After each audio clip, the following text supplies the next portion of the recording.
Hey friends, tonight let's explore why medieval people sometimes looked at a buzzing hive and thought, ah yes, money.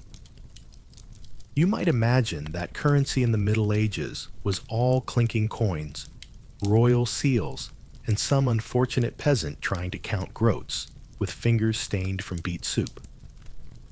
But in many parts of medieval Europe, wealth was a little stickier, a little sweeter, a little buzzier. Before you settle in, please hit like and subscribe, but only if you truly enjoy the content here. And if you're listening from somewhere peaceful and pollen-filled, like a cottage in the woods or a city apartment with one tragic houseplant, drop your local time and location in the comments. I'd love to know when and where we're dreaming together. Turn down the lights, perhaps start a fan to create a soothing ambiance, and join me as we slowly dive into tonight's story. You're standing in the middle of a grassy clearing. The air smells of wild thyme, sun-warmed hay, and a little anxiety. Around you, wooden hives are stacked in rows, like tiny medieval apartment buildings, each buzzing with life. Nearby, a steward in a fraying tunic is scribbling in a ledger with the concentration of someone trying not to misplace a noble's bees again. Because yes, those hives, they're not just homes, they're property, like sheepland or an inconvenient nephew. They could be counted as part of a person's estate. Tonight's historical fact is this: in many parts of medieval Europe, especially in regions like the Carolingian Empire and later England, Poland, and parts of Germany, bee colonies were not only sources of honey and wax, but considered assets so valuable they could stand in for coins. You could pay rent in bees. You could pay tithes in bees. You could even include bees in your will. To my eldest son, I leave the ox and plow. To my daughter, I leave the fine silver comb. To my youngest, the 5 hives by the east wall. Mind the aggressive one. In some areas, bee colonies were so important that fines were calculated in units of honey. You break a cart, 2 jars. You insult a noble's daughter, 6 jars. You accidentally knock over someone's hive and get stung in the process, 12 jars, and a strong suggestion to move towns. But why bees of all things? You look around again. The hives are alive with activity, bees flitting in and out, like tiny accountants balancing nature's books. In a world before Cain, sugar honey was gold you could spread on bread. It was preservative medicine sweetener and sacred offering all in one.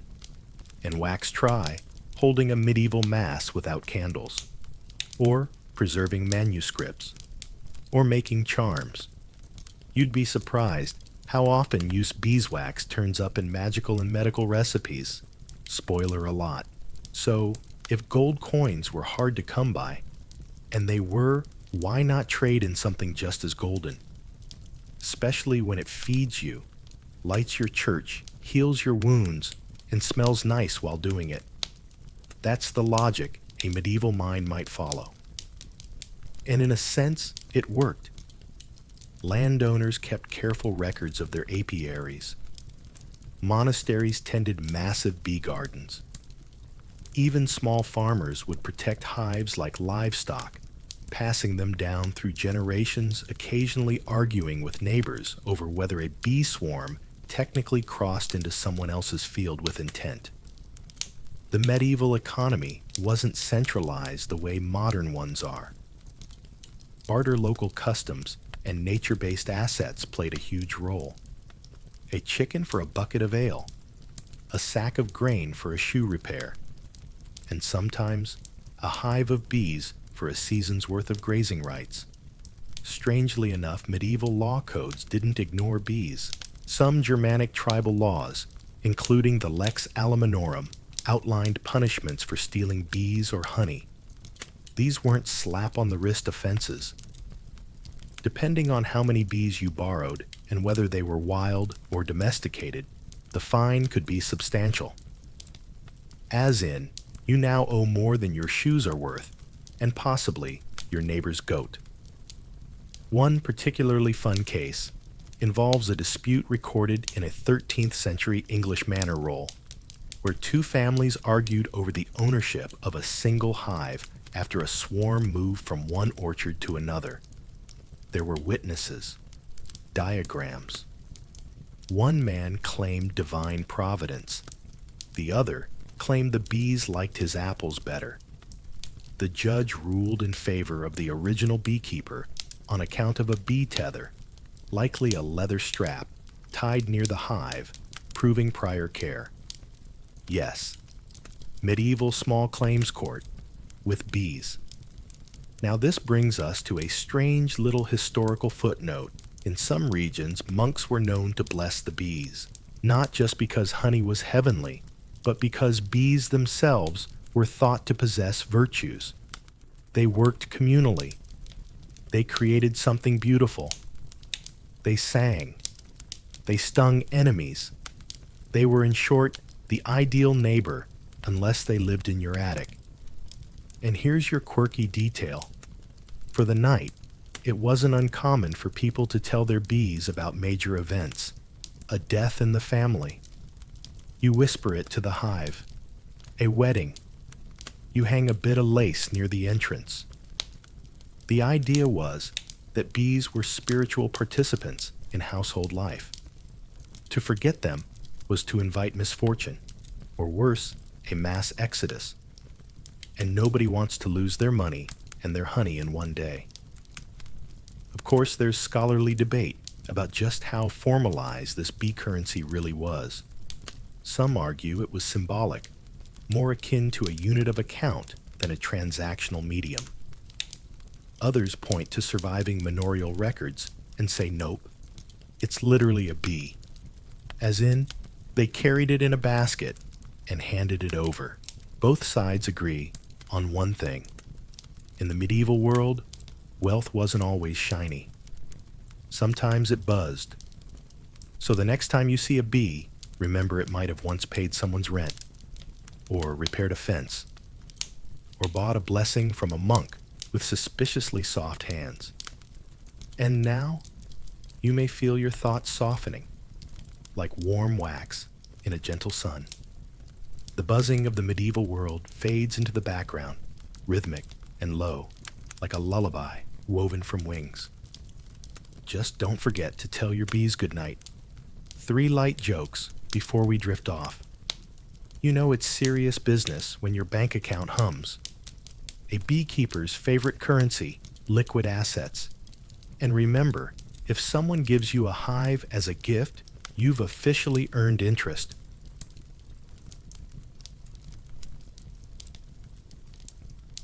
Beehives as legal tender. You're standing in front of a stone courthouse, not the dramatic towering kind with stained glass and doom, but the lopsided village version with ivy crawling up one side and a bench that's been accidentally sat on by 3 goats today. The judge isn't wearing a wig. He's wearing a wool cap. And he's holding a scroll that smells faintly of wax and beeswax polish. Why? Because you're here to witness a payment. Not with coins, not with silver spoons or heirloom rings, but with a beehive. Tonight's fact is sticky with credibility in multiple medieval regions, particularly parts of Central and Eastern Europe. Beehives weren't just symbolic assets, they were actual legally recognized payment instruments. That's right.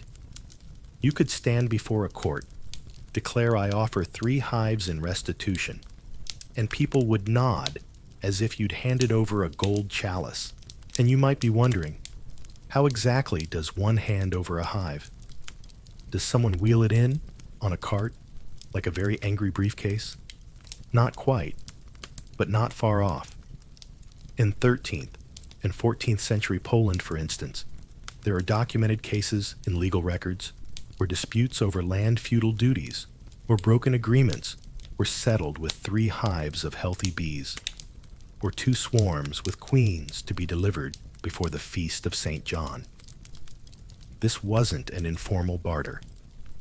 It was a recorded, notarized agreement, complete with witnesses, seasonal deadlines, and bee-based enforcement. You glance toward the field behind the courthouse where the goods are located. There they are, 3 tall, woven skeps buzzing faintly in the summer breeze.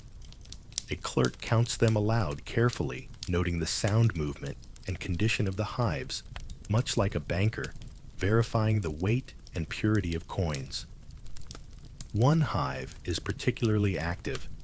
That's the premium one. A local boy eyes it with envy. You imagine his internal monologue. If I had a hive like that, I'd never have to borrow apples again. Of course, it's not just Poland. In Anglo-Saxon England, some forms of rearguild compensation paid for wrongs or death could be adjusted or supplemented with goods like cattle cloth or, yes, bees. If someone couldn't pay in silver, their farm assets were tallied. Hives were often listed among them.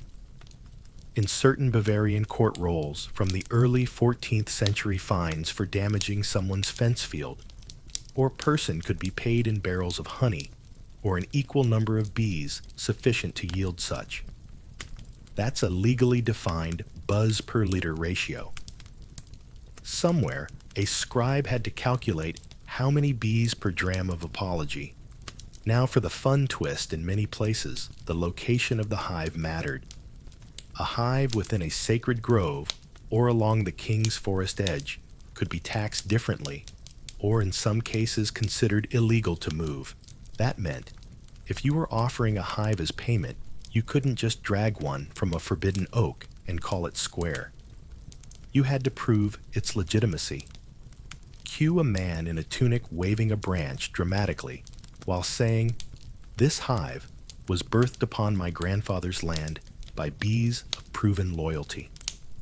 You're beginning to see how medieval courts were less about wigs and gavels and more about bees and believable witnesses. Tonight's peculiar detail. Some legal systems had bee inspectors. Yes, people whose job it was to verify the health, productivity, and ownership of bees used in transactions. If a hive was found diseased or the queen absent, the payment could be declared void. Imagine returning a defective coin, except it stings. And don't think this was a peasant-only system. Nobles got in on the action too. In a letter from the 12th century, a French count includes 3 royal hives in a property deed to a monastery, alongside vineyards and grazing rights. The document specifies the bees be of calm temperament and productive nature. You don't just hand over angry insects to the church, after all. Which brings us to the scholarly debate for tonight. Some historians argue these bee transactions were less about actual buzzing insects and more about the right to the hive, a sort of proto-stock in apiculture. You weren't giving someone bees. You were transferring the right to harvest honey and wax annually from a particular place. Others say, no, there are plenty of records of people physically transporting hives by sled wheelbarrow or ox cart as part of a debt settlement. Both sides agree, if a hive changed hands, it was serious business. One can only imagine the anxiety of carrying a payment hive across rough terrain. If I lose one bee, does that mean I underpaid? What if they swarm and I overpay? What if the queen escapes? Does the judge accept IOUs? Let's pause for a moment and picture that exchange. 2 parties in a field. One hands over a wooden box, humming with life. The other nods, satisfied, and hands over a paper with an official wax seal that also coincidentally smells like bees. There's something oddly beautiful about it. A currency that breathes. A form of wealth that literally multiplies itself. No wonder people took beekeeping so seriously. It wasn't just a hobby. It was banking. 3 soft jokes before the bees tucked themselves in. If your wallet starts buzzing, check for medieval interest rates. Who needs coins when your currency pollinates? And remember, in court, always bring your bees in good behavior. Or at least bribe the judge with a honeycomb.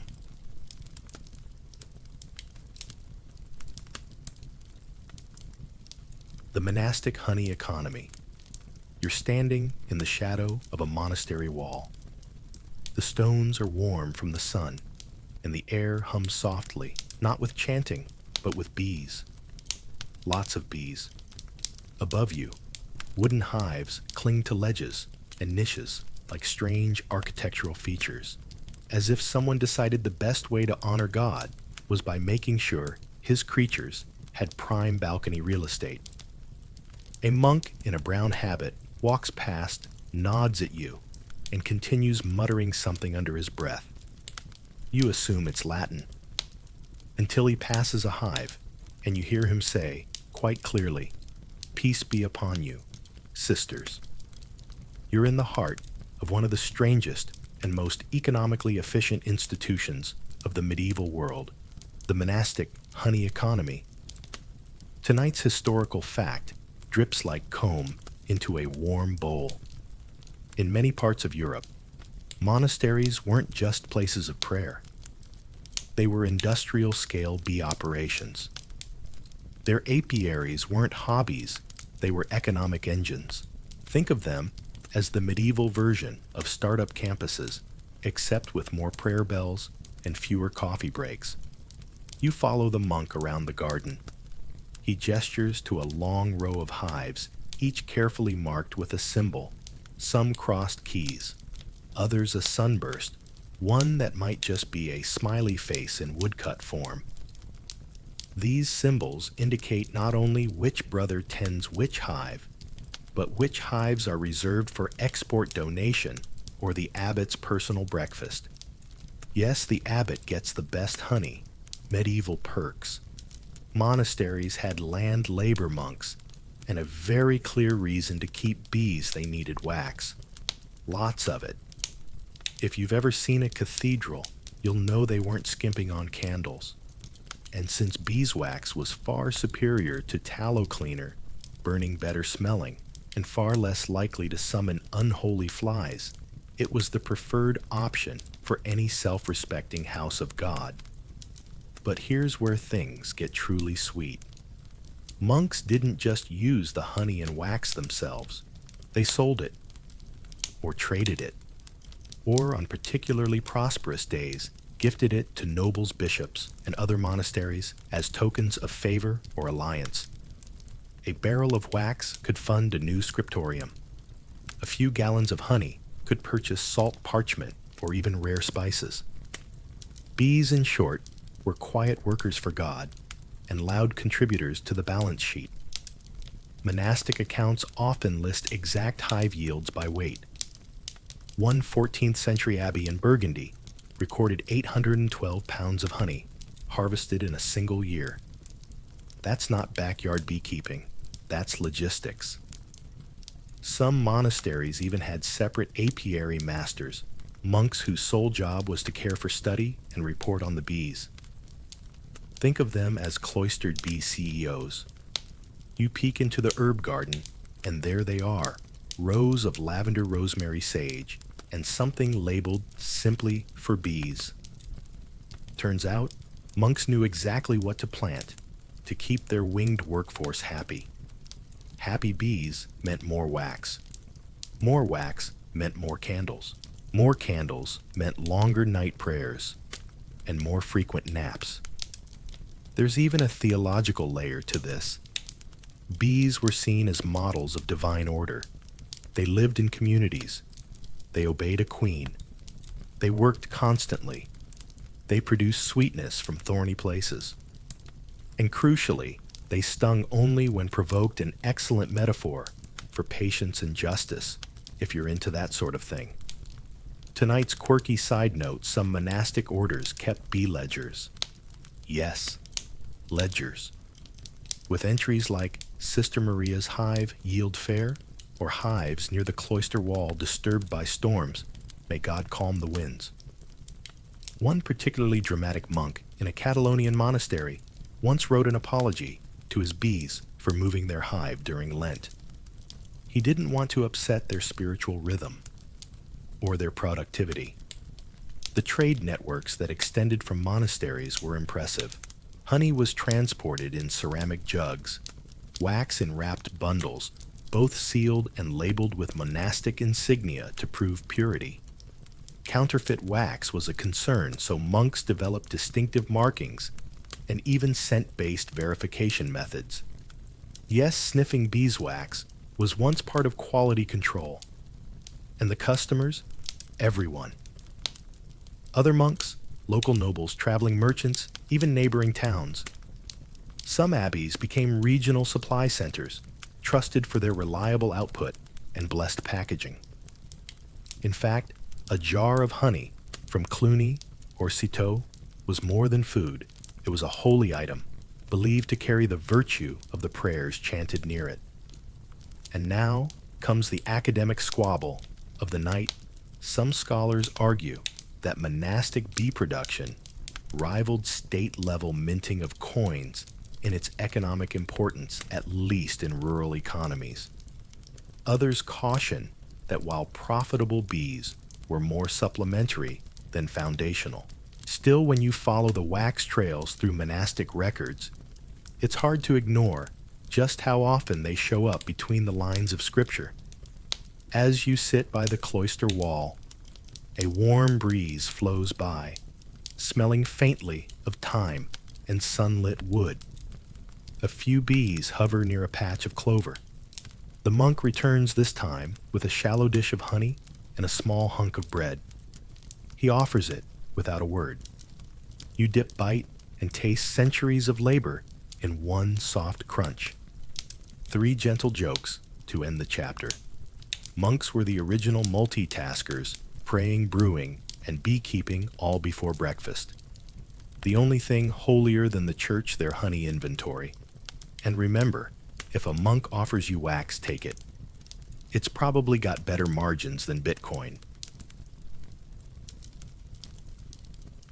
Buzzing tribute to the king.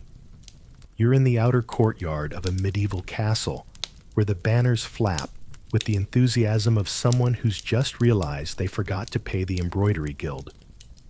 The air smells like trampled herbs, roasted game, and oddly lavender. A man in a red doublet walks briskly past, holding a large wicker box. It hums. No, it isn't a music box.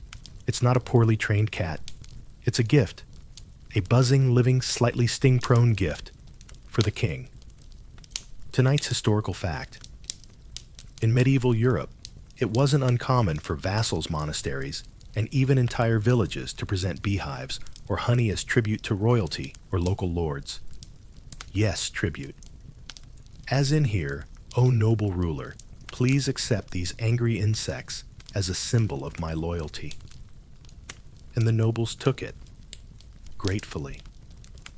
You follow the man in the red doublet through the castle gates, his arms wobbling slightly as the hive vibrates like a nervous violin. A clerk approaches with a wax tablet, asking whether this is the full hive with 2 brood chambers or just the forage surplus version. This is how specific bee taxes could get. Welcome to the administration of buzzing wealth. In the Frankish world of the early Middle Ages, especially under Charlemagne's rule records, show that monasteries and estates under royal protection were sometimes expected to deliver quantities of honey and wax to the crown as part of their annual dues.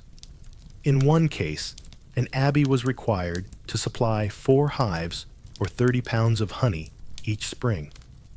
That's a lot of wing flapping per year, just to stay in the emperor's good graces. But why all this buzz about bees and royal tribute? Well, think of it this way. A king needed candles for chapel's audiences and very long meetings that could only be endured with the soft glow of beeswax. He needed honey, not just for meals, but for medicines, for preserving fruit, and occasionally for sweetening diplomatic gifts. So when peasants and abbots showed up with combs or hives, It wasn't quaint. It was strategic. These weren't gifts. They were obligations dressed in pollen. One English record from the 12th century details a nobleman who presented the crown with 5 hives of gentle bees and 2 jars of summer honey following a land dispute settlement. The language suggests this wasn't just a payment, it was a show of goodwill, like a royal fruit basket that might sting if opened too quickly. In some cultures, the bees themselves were believed to carry prestige. To own thriving hives meant you had land patience and control over nature's most industrious creatures. So when you gifted a hive, you weren't just saying, "I owe you." You were saying, "I offer you a piece of sustained prosperity, and possibly a few stings." Tonight's peculiar detail in several Slavic principalities records describe ritualized bee tributes, where envoys would carry honey in intricately carved jars with symbols of both the giver and the ruler. The jars were sealed with wax, impressed with miniature images, bees' flowers, or even tiny royal crests. In one case, a beehive itself was wrapped in dyed cloth and decorated with bits of ribbon before being presented to a duchess. Imagine unwrapping a surprise and finding a hive inside. Happy birthday, Your Grace. You're now standing in the royal pantry, where a clerk is sorting jars of honey by type meadow, forest clover, linden blossom. Another is weighing blocks of wax, checking their softness, their clarity, and sniffing them like an overqualified sommelier. This is where bee tribute becomes inventory. Some rulers developed a taste for certain types of honey-dark resinous forest honey from Bohemia, or the paler, lighter summer honey of southern France. In fact, disputes occasionally broke out when tribute wasn't up to royal taste. One unfortunate lord was fined for bringing wax cloudy and with specks of soot. The king apparently liked his bees clean. And here's your academic tangle for the night. Some historians argue that bee tribute was less about honey and more about demonstrating loyalty in a culturally rich way. It wasn't the value, it was the symbolism. Others say, no, it was practical. Monarchs needed the wax and sugar substitutes. The truth likely lies somewhere in the middle between symbolism and sweetness. You hear a loud thud behind you. Someone's dropped a hive. A small swarm is now escaping toward the gardens, and a squire is yelling something about divine punishment in winged form. You decide it's time to step outside. In the outer court, you find a bench and sit. A court musician nearby hums softly while tuning a lute. The song, something about bees and betrayal. Apparently, even troubadours weren't immune to apiculture metaphors. And now you're 3 sleepy stingers for the night. When you gift bees to a king, just hope he's not allergic. Royal accountants were the only people in history to count net worth by wing count. And remember, in medieval times, if your taxes buzzed, you were doing something right, or very wrong. When bees paid the rent. You're standing outside a low, timber-framed cottage, the kind with a thatched roof that's seen more storms than saints. There's a garden out front, lavender sage, and a few judgmental geese. And next to the door, perched under the eaves like a tenant of its own, is a beehive. Not hidden, not wild, just there. Clearly part of the household. A man in woolen breeches comes out with a pail, gives the hive a respectful nod, and sets off down the road. He's not going to the market. He's going to pay the landlord. Tonight's historical fact is as sweet as it is strange in some medieval communities, especially in agrarian regions of England, France, and parts of Scandinavia. Tenants literally paid rent with bees or honey. Not every month, not always alone, but often enough to be written into manorial rolls and tax ledgers like it was the most normal thing in the world. You follow the man along a dirt path. It smells of dry hay nettles and responsibility. Under his arm, he carries a small wooden box, buzzing faintly. This isn't some symbolic offering. It's a portion of a live hive divided and wrapped in cloth, like a newborn with attitude. As he approaches the manor estate, he passes others carrying different forms of rent: a basket of eggs, a smoked ham, a single piglet who looks like it has deep regrets. Everyone's got their version of value. His just happens to have wings. At the gate, a reeve essentially, the medieval rent cop, greets him and scribbles a note into a worn ledger.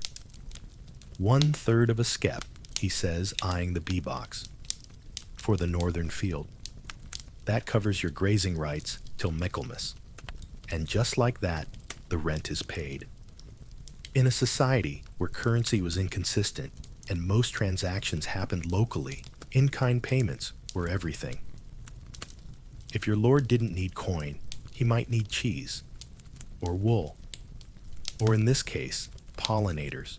Bees weren't just passive assets, they were value that reproduced, created honey and wax, and could be split and shared. Landowners weren't dumb.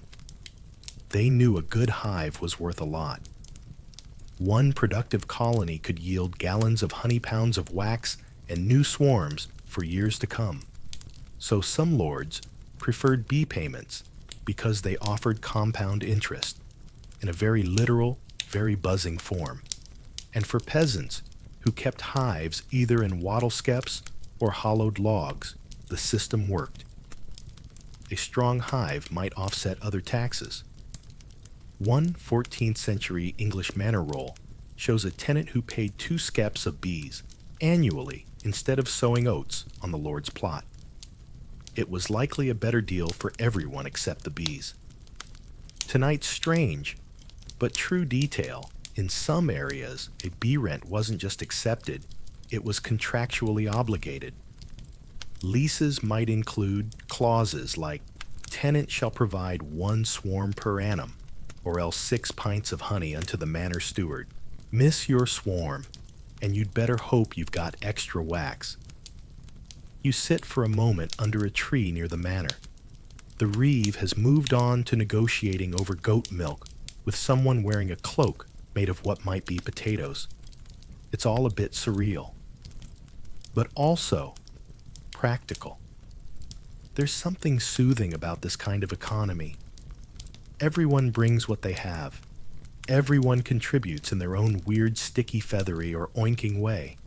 And it works more or less, except during droughts, or swarms, or when the piglet gets loose and upsets the geese again. Now here's where the scholars start swatting at each other like academics caught in a wasp nest. Some insist that bee rent was mostly symbolic, a show of loyalty, not real economic muscle. Others point to exhaustive manorial records detailing hive condition honey weights and legal disputes over hive quality as proof that this wasn't play acting. It was business. One particularly delightful legal document from 1322 involves a man who attempted to pay his bee rent with a hive that had no queen. The Lord Steward rejected it as improper and barren. A second hive was demanded. The man appealed, claiming the queen was merely hiding. A jury of villagers decided against him. That's right, medieval court bee drama. You rise from your spot beneath the tree and wander toward the edge of the fields.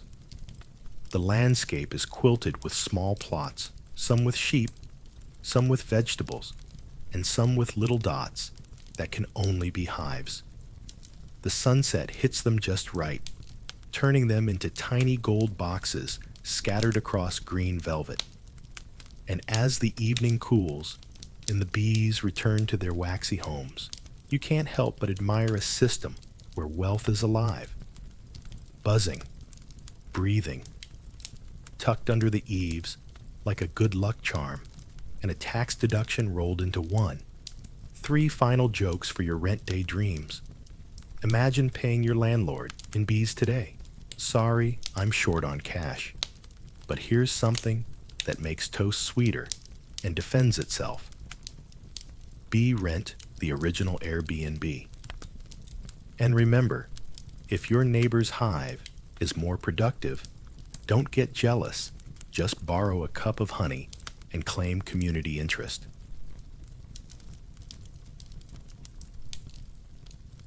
Oath sworn by honey.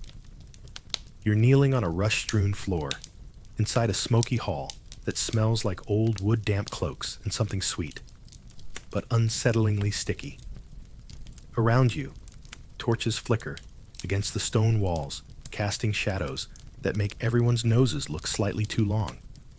And before you, on a low wooden table, rests a bowl of honey. Not bread, not salt, not a cross. Honey. Tonight's historical fact comes from the golden core of ritual in some medieval cultures. Oaths were sworn over honey literally. You didn't just speak your vow. You dipped your fingers, touched your lips, or in some cases drank it, as proof you'd meant every word. Because in a world where contracts were spoken more than signed, you needed something sacred, something binding, something sticky enough to make betrayal taste bitter. Enter honey, the golden proof of purity. The man next to you speaks his vow slowly. His hand trembles as he dips a fingertip into the honey, then places it on his tongue. Around the hall, heads nod. It's done. His oath is sealed. You glance down at the bowl. The honey is thick and golden, catching the torchlight like molten amber. There are no bees in sight, but their presence is implied. You can practically hear them humming in some sacred field just out of reach. This wasn't just some odd local custom. Across parts of early medieval Europe, especially among the Germanic and Norse tribes, honey held ceremonial power.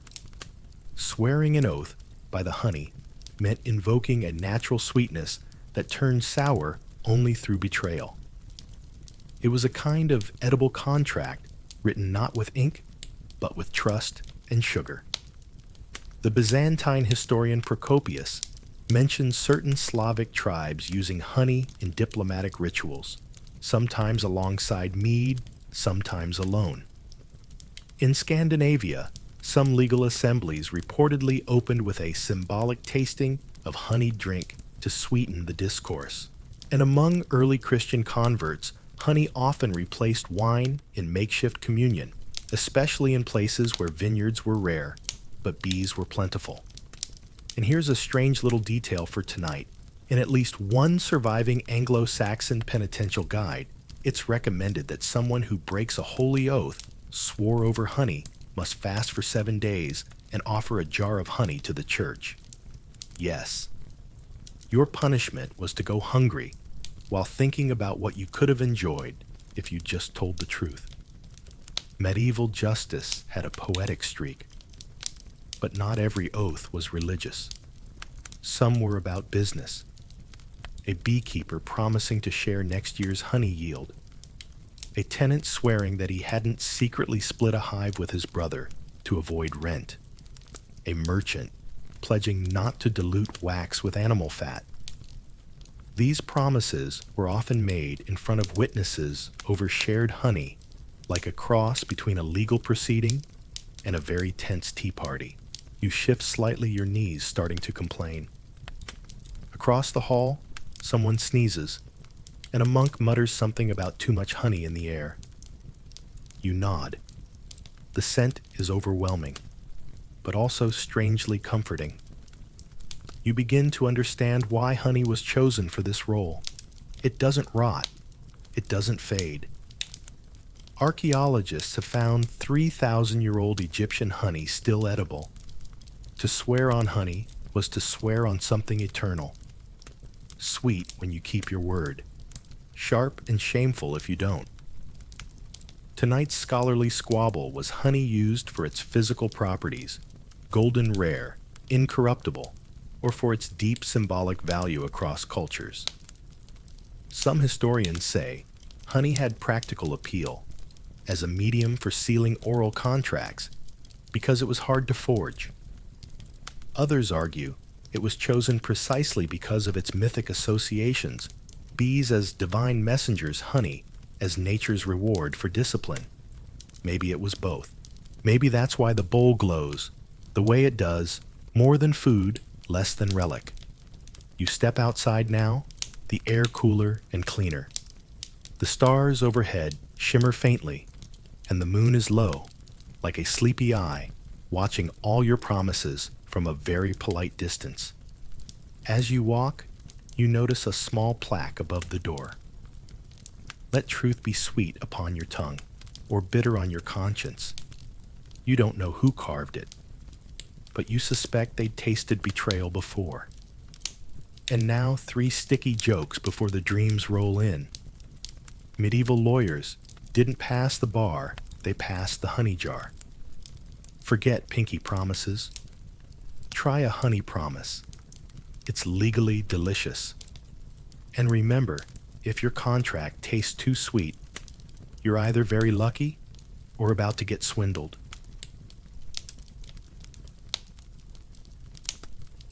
The bee taxman, Cometh. You're crouched in a hedgerow, hidden behind a patch of elderberry and poor decisions. Across the field, a man in an ill-fitting wool cloak trudges toward your homestead. He carries a ledger the size of a roast goose and a walking stick that looks suspiciously like it's been used to knock on many an unwilling door. The villagers call him by many names, none of them flattering. But officially, he's known as the Reeve, or worse, the bee taxman. Tonight's historical fact isn't just about buzzing wings and dripping honey, it's about taxes. Because in medieval life, if you kept bees, someone somewhere wanted a cut.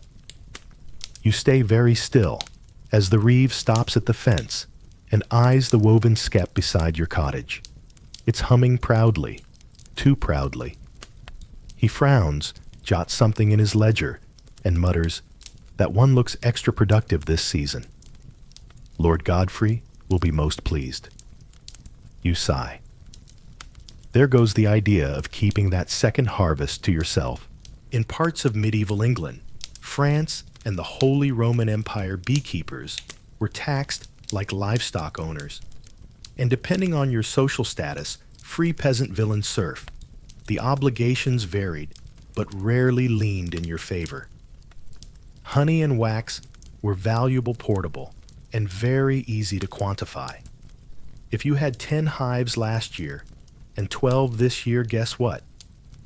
You just triggered a tax increase.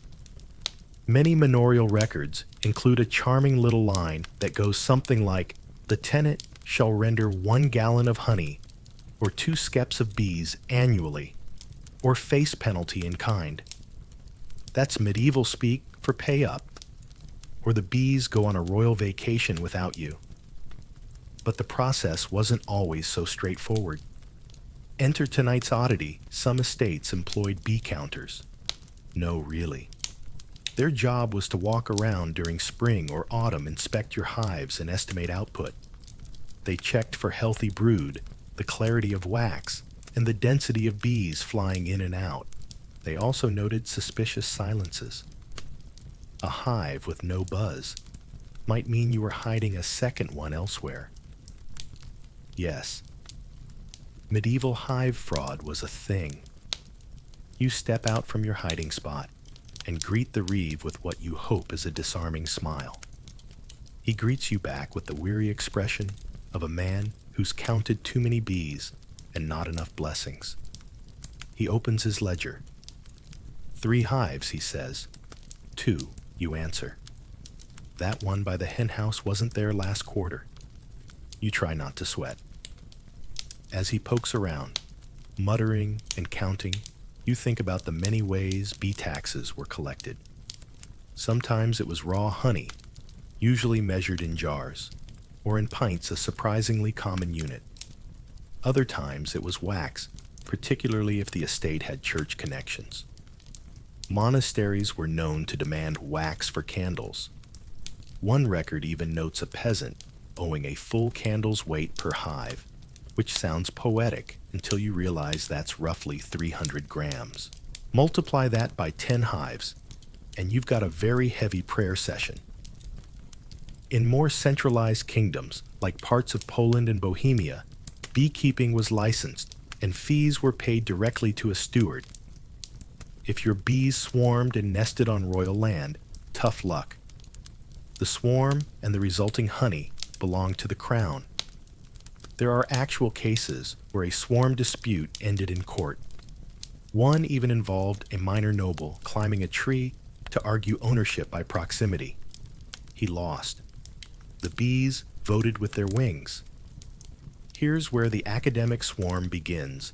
Historians debate whether these taxes were purely economic or also symbolic markers of obedience. Some suggest that the bee tax was a convenient way to reinforce social hierarchy. If you produced value, the Lord had to benefit. Others believe it was more practical. Bees were income generating, and like sheep or grain, had to be counted to avoid hoarding or black market trading. Yes, there was likely a medieval honey black market, and don't forget penalties. One village ordinance from 1374 lists failure to report a hive as equal in fine to the theft of a lamb or the hiding of a cow. That's right, hide a beehive and you're basically a livestock smuggler. You glance down at the skep. A single bee buzzes past your ear. You wonder briefly if the bees understand taxation. Probably not, but they certainly understand removal. And the reeve. He's now writing something down very intently. You prepare for negotiation. What if you offer gently, I render 1 jar of spring honey and 1 of late bloom in lieu of hive count? He considers, shrugs. If it's thick. You both know what that means. No watery stuff, no early pulls, no tricks. Just honest, golden, tax-worthy honey. He closes the ledger. You breathe. 3 sweet and slightly bitter jokes for the end. The only thing worse than a bee sting. A bee tax. To be, or not to be, wasn't a question, it was an assessment. And remember, if the taxman comes buzzing, just offer honey. And pretend you never saw the other hive behind the barn.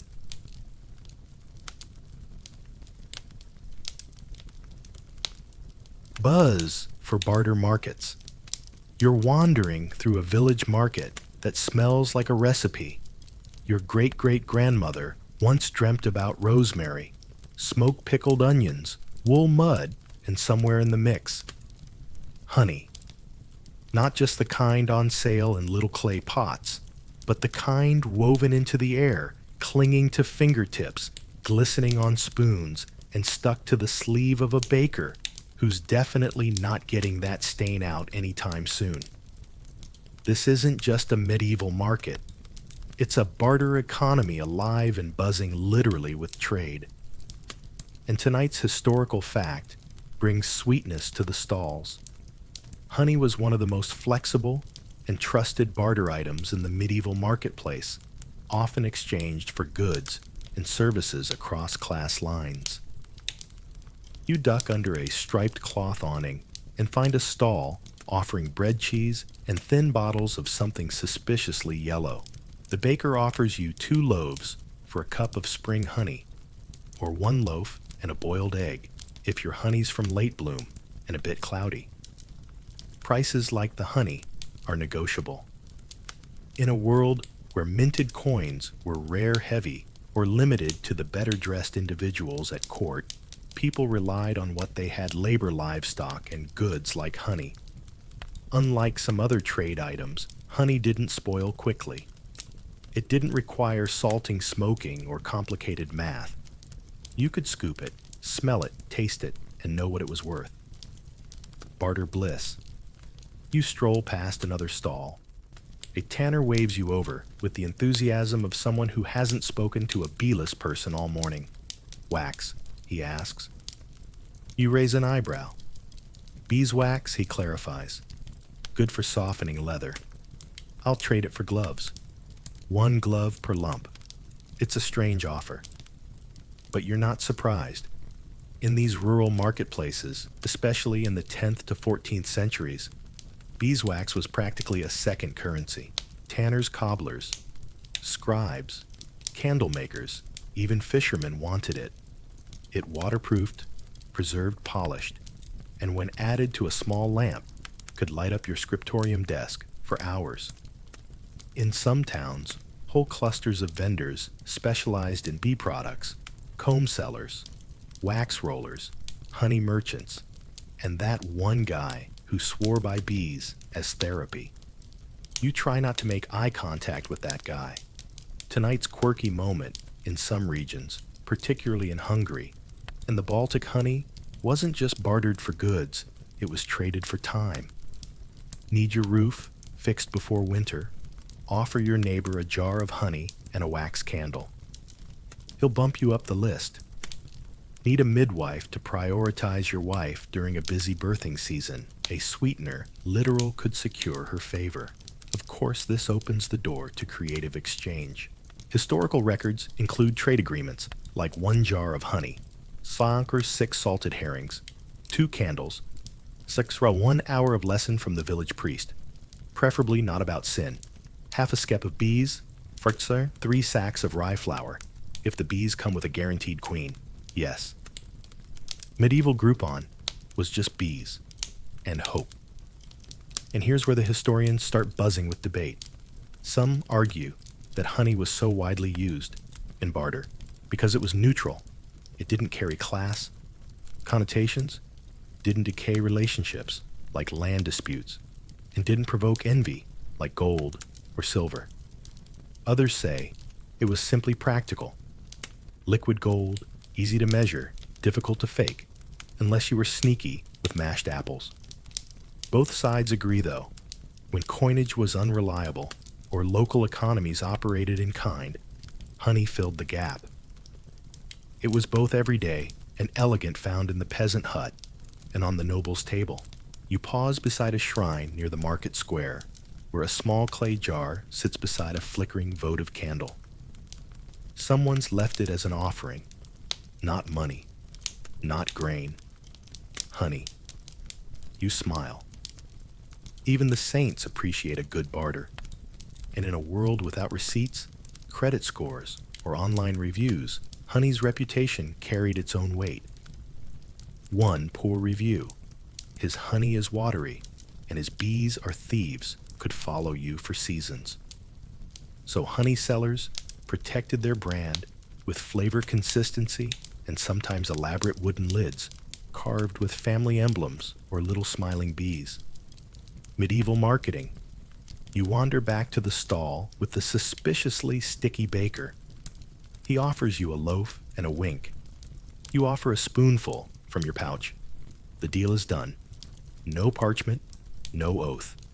Just taste and trust. 3 honey jokes before you barter your dreams. Medieval haggling tip: always carry extra bees in case the deal needs. Encouragement. Economists today have inflation. Back then, hive expansion.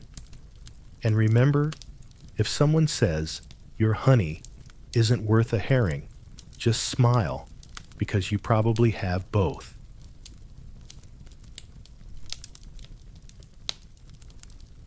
Beekeepers and guild secrets. You're creeping through a narrow alleyway past wooden walls stained with age fish and possibly secrets. Overhead, 2 lines of drying laundry flap like flags of peasant diplomacy. One from the tanner's wife, the other from the scribe's assistant, who insists on drying everything upside down. At the end of the alley stands a low building with a painted sign, a bee, a comb, and a candle crossed like swords. Welcome to the Beekeepers Guild. And yes, they have secrets. Tonight's historical fact has wings in some late medieval cities, especially in German-speaking regions, parts of France, and trade-heavy areas of Eastern Europe. Beekeepers formed formal guilds. These weren't casual clubs, where men in aprons talked about honey over ale. These were organized, regulated, sworn associations with rules, rituals, and a surprising number of fines. You push open the door and step inside. The room is warm, smelling of beeswax, polished mead, and parchment. At the far end, a group of men, and in some regions, women too, sit around a table. One is weighing honey. Another is carving small wax seals. A third seems to be drawing diagrams of a hive with suspicious labels like Queen Rotation Protocol. You've just entered the sticky underworld of medieval quality control. These guilds were not only social or economic units, they were guardians of bee knowledge. They controlled hive design, wattle straw, log swarm, capture rules, wax purity standards, honey dilution penalties, apprenticeship terms, usually 3 to 7 years, plus surviving at least one swarm season. And if you were caught selling low-grade honey outside the guild's approval, expect public shame fines and possibly being pelted with stale bread dipped in your own subpar product. One town charter from 1438 in southern Germany lists specific punishments for passing off beeswax mixed with lard crime, greasy fraud, selling honey with crushed figs, crime false bloom, claiming bees were yours when they had no queen crime, sedition of the hive. The names alone suggest a group with a sense of drama, and possibly a few too many committee meetings. Tonight's delightful oddity: some beekeeping guilds held seasonal swearing ceremonies where new members had to take an oath over a pot of honey and a freshly cleaned hive tool. One such oath began with the words, "By the sting and by the sweetness, I shall tend what flies and feed what feeds me." You have to admit, it's got a poetic sting to it. You stroll past a wall of carved bee insignia, each marking a certified member. Some are simple, just bees. Others more elaborate, a bee inside a sunburst, a crowned comb, even one where bees surround a small tower like tiny siege machines. Why the drama? Because bees were power, and knowledge of their care, especially swarm management and winter survival, was valuable. Families passed these methods down in coded rhyme, obscure Latin, or guarded notebooks. One guild in Krakow was rumored to encode its swarm migration knowledge using knots in wool string, each knot a location date or flower type. There's a scholarly debate here naturally. Some claim these guilds were less about secrecy and more about protecting fragile local economies. After all, too much bad honey flooded into a town, and the whole region's reputation soured. Others suggest there really were secret techniques: how to train bees to return, how to find feral hives in the forest, how to divide a colony without collapse. You, meanwhile, are offered a spoon of honey by the quietest guild member in the room. You taste it. It's deep dark and tastes faintly of chestnut, like a forest after rain. He nods solemnly, then drops a tiny bee-shaped charm into your hand. You have no idea what just happened. Congratulations, you've been initiated. Or cursed. Maybe both. Back outside, the sun is sinking and the guild closes its shutters. A faint buzzing echoes from the upper window. You realize they've installed a hive inside the building wall. Of course they have. And just like that, you're reminded, even in a world of stone towers and iron swords, power often comes from the quiet, the small, the winged. And those who know how to wield that power rarely shout about it. 3 whispered jokes for your initiation dreams. Joining a beekeepers guild isn't about the honey. It's about the buzziness cards. The first rule of Bee Club: don't talk about Bee Club, or the bees will. And remember, when knowledge is golden, expect it to sting before it sticks. Sweet bribes and sticky deals. You're seated at a long wooden bench in a bustling medieval tavern that smells like smoke-spilled ale-damp wool and something unmistakably sweet, like someone accidentally dropped a honey pot on the way to bribing the sheriff. Which, as it turns out, might not be far from the truth. At the far end of the room, two men lean close over a parchment. One slides a small jar forward. It clinks gently, not like metal, but like thick glass filled with amber intentions. The other man raises an eyebrow. Then, just slightly, he nods. Congratulations. You've just witnessed a honey bribe. Tonight's historical fact is more than a little sticky. In parts of medieval Europe, honey was used as a common form of unofficial encouragement, a sweetener for deals, favors, leniency, or simply faster service. It wasn't always called a bribe. Sometimes it was a gift of good faith. Other times, compensation for inconvenience. But everyone knew what it was: persuasive sugar. You sip from a chipped mug as a serving girl passes carrying a tray of small honeyed biscuits meant for the reeve. Not paid for. Not ordered. Just delivered. It's the same logic as today's coffee for the bureaucrat, only with a little more bee labor involved. You follow the scent to a side room where a merchant and a local bailiff are negotiating tax exemptions. On the table sits a wax-sealed jar labeled Forest Honey Early Bloom. That's high-end, maybe even noble grade, and it's not a stretch. In medieval towns, honey could hold more weight than coin, especially among officials who preferred something useful, edible, and deniable. In town records from 13th century Bruges, one magistrate was repeatedly given gifts of candied fruits, waxed cords, and jars of pressed honey before deciding land disputes. A coincidence, surely, but it wasn't limited to courts. Clerics were known to receive honey in exchange for favorable sermons, or at the very least, more comfortable seating during Mass.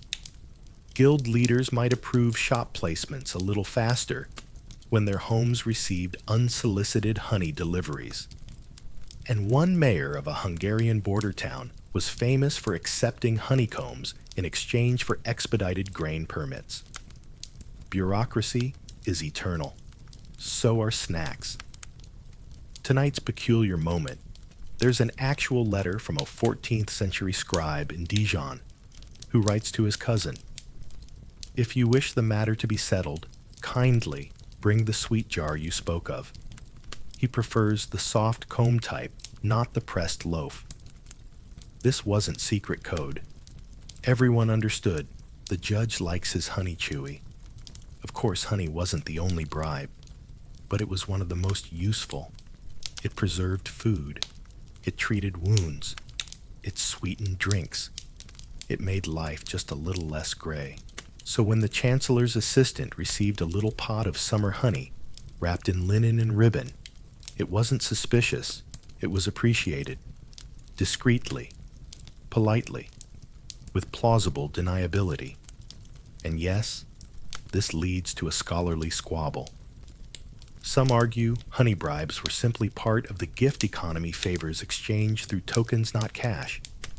Others say it was corruption in sweet disguise.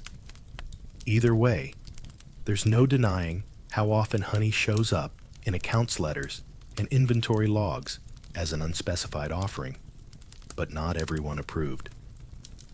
One bishop famously banned gifts of honey or beeswax to clergy during Lent, claiming it distracted the soul with earthly delights. The priests, notably, did not record their reaction. You stand now at a window overlooking the market. The scribe is being handed a wax-sealed note. Along with it, a slim jar. He tucks both into his satchel and walks off. Will the document be processed faster? Hard to say. But it certainly won't be processed slower. And here's your quirky closing image in some merchant houses. It was common to keep a honey shelf specifically for diplomatic gifts. Different jars for different officials. Labels like, for the steward, for the tithing man, and even emergency bishop class. A medieval bribe sampler pack. 3 soft jokes to sweeten the end. Want faster service in medieval times?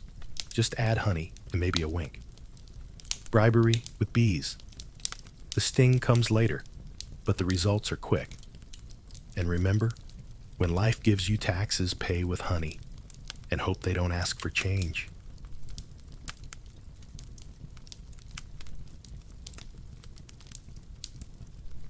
You're standing inside a medieval chapel, so small, you're pretty sure you just bumped into half of it. The walls are whitewashed, the candles are stubby, and the air is a blend of incense, damp stone, and beeswax, so thick you could spread it on bread. And somewhere behind the altar, you hear it a faint rhythmic hum. Not a choir, not a bell. Bees. Tonight's historical fact glows softly in stained glass light beehives were sometimes kept on church property, and the honey and wax they produced were considered part of the church's spiritual and economic assets. In some regions, especially in rural France, the Low Countries and central Italy churches even manage their own apiaries. You take a cautious step toward the rear of the chapel, where a low wooden structure sits beside the vestry door. It's not a confessional. It's a skep round woven humming with gentle menace. A small carving above it reads, Deus providebit, God will provide, preferably in jars. Bees weren't just tolerated by the church, they were celebrated. Their wax lit the mass. Their honey-sweetened Lenten broth and medicinal cordials. Their constant organized labor became a metaphor for monastic life, disciplined, orderly, holy. Saint Bernard of Clairvaux even compared the Virgin Mary to a bee-sweet industrious and a bringer of divine nourishment. Bees were theological mood boards. You glance up at a faded mural near the apse. A saint is holding a scroll in one hand and what appears to be a hive in the other. Either he's evangelizing apiculture or he's very confused about incense. In monasteries, beeswax was indispensable. Without it, no candles. Without candles, no vigils. Without vigils, well, technically more sleep, but also no proper worship. So abbeys across Europe cultivated bees with the same care they gave to sheep vineyards or the very rare and temperamental scriptorium cat. One record from a Cistercian abbey lists 36 hives, all catalogued, weighed, and assigned to different liturgical duties. Wax for the altar, wax for the refectory, wax for the abbot's reading lamp. Nothing wasted, nothing underlit, and honey. It wasn't just food. It was medicine, a base for tonics, a balm for wounds, a way to mask the taste of unfortunate herbs. Monks were among the most educated beekeepers in medieval Europe, tracking flower cycles, breeding docile strains, and even noting which saints' feast days bees liked best. Spoiler, it was never St. Bartholomew. He had bad energy. Tonight's quirky detail: in some parishes, bees were blessed annually. Yes, actual ceremonies. The priest would sprinkle holy water on the hives, sometimes reciting verses like, "Bless the work of these creatures, that they may labor in peace." One German tradition called for bees to be sung to on Easter morning. Imagine a priest alone in a field, humming a hymn to 600 mildly confused insects. Medieval Spotify. Of course, not every interaction was harmonious. There are records of parishioners complaining that church bees swarmed their gardens. One irate woman in Yorkshire insisted that God's bees have taken God's apples, which were also mine. The matter was never resolved. You walk past a storage nook where 3 fat candles sit cooling in ceramic holders. The wax is rich golden and smells faintly of thyme. Each candle represents hours of bee labor, harvested, filtered, and poured by someone in a wool robe who probably wished more saints liked early bedtimes. And now, the academic debate, some scholars suggest churches were simply using what was available. Bees were everywhere after all. Others argue the church cultivated an entire spiritual framework around bees, casting them as models of divine order, purity, and communal sacrifice. After all they gave without asking, they built without rest, and if you angered them, they stung like judgment. As you step outside, a warm wind rustles the hedges near the chapel wall. Nestled among the ivy is another skep, this one quieter, but still active. You wonder who tends it. The priest, the groundskeeper, or perhaps the bees themselves offering their labor, one tiny wing beat at a time. 3 quiet jokes for the congregation of sleep. If you hear buzzing in church, it's either a miracle or someone forgot to close the vestry. Monks didn't just chant, they hummed in harmony with their hives. And remember, in the Middle Ages, even the bees believed in lighting candles for the greater good.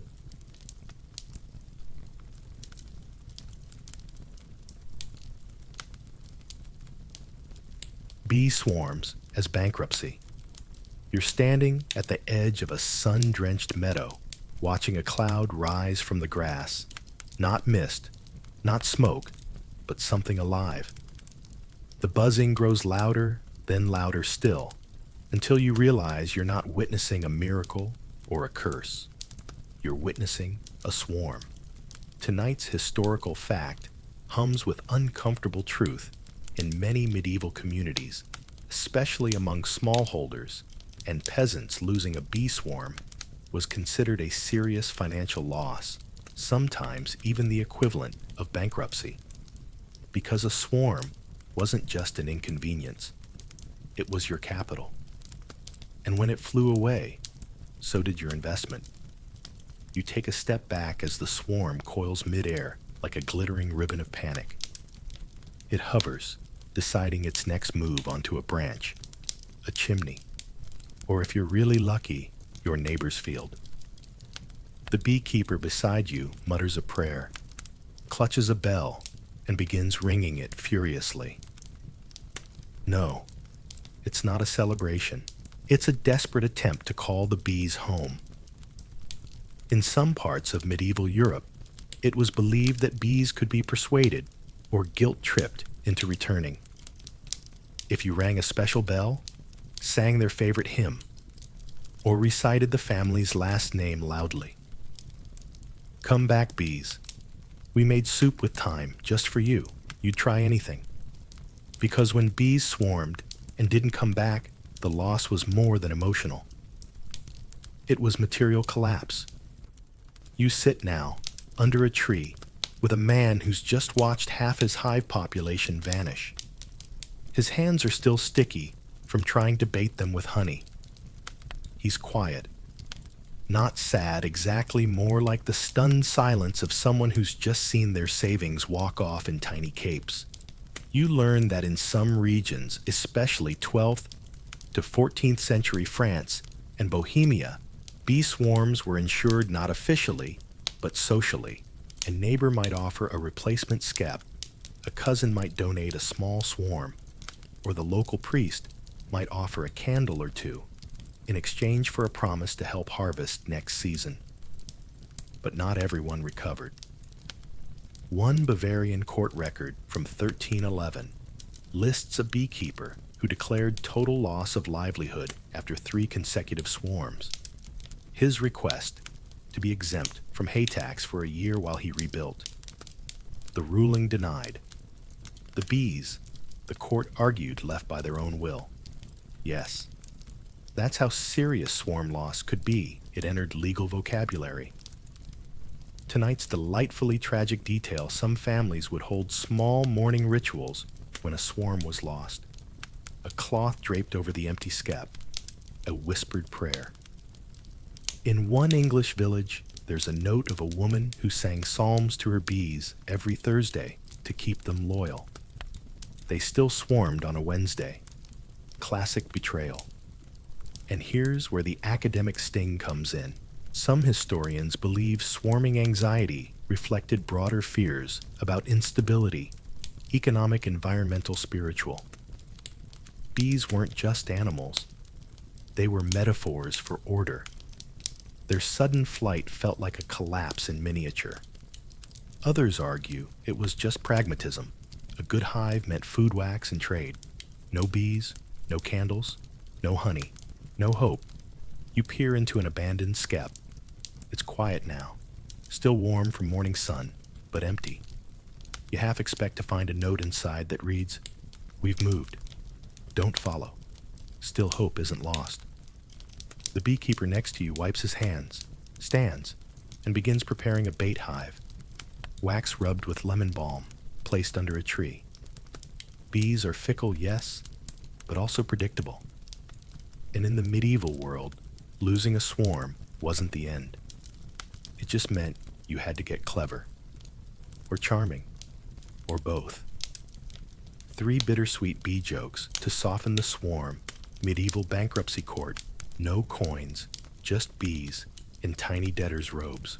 The only thing harder than keeping money in your wallet. Keeping bees in your garden.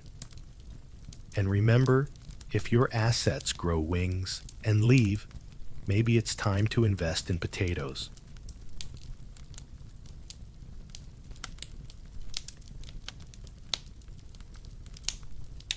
Honey as war ration. You're standing beside a makeshift military camp, not the grand kind with gleaming banners and dramatic speeches, but the real kind tents that smell like wet wool feet, and whatever someone just cooked using only onions and desperation. The wind carries the scent of smoke sweat and something unexpectedly sweet.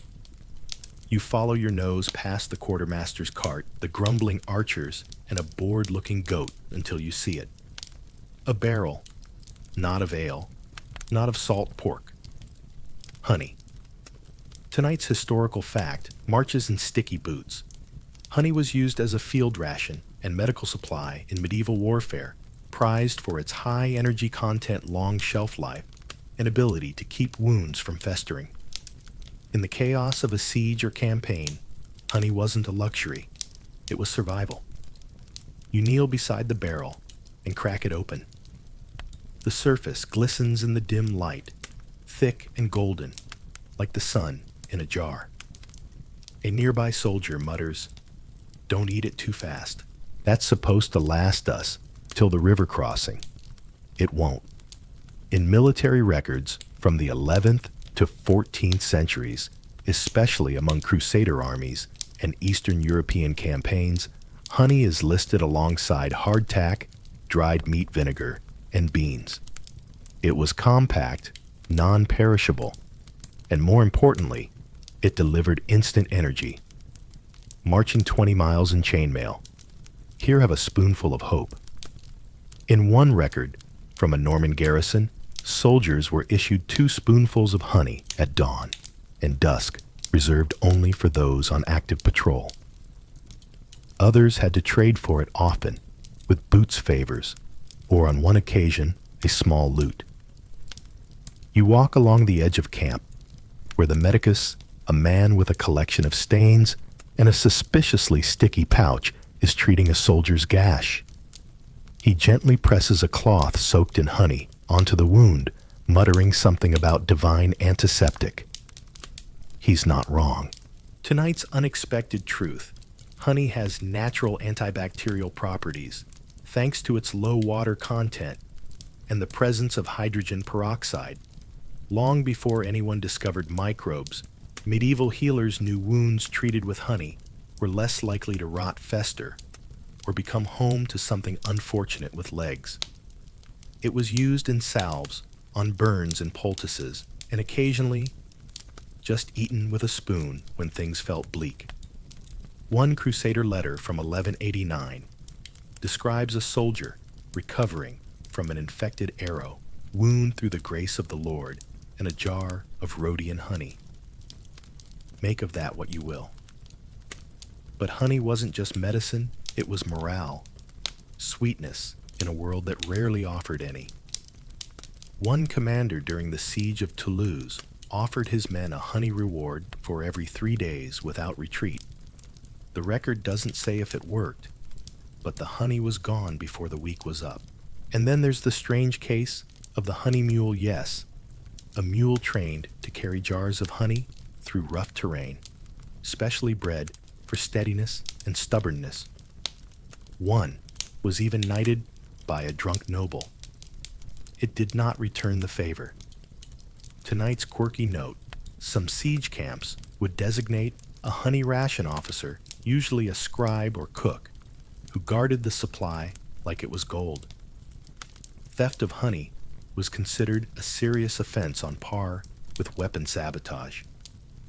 After all, who wants to fight beside a man who eats all the provisions? Scholars debate how widespread these practices were.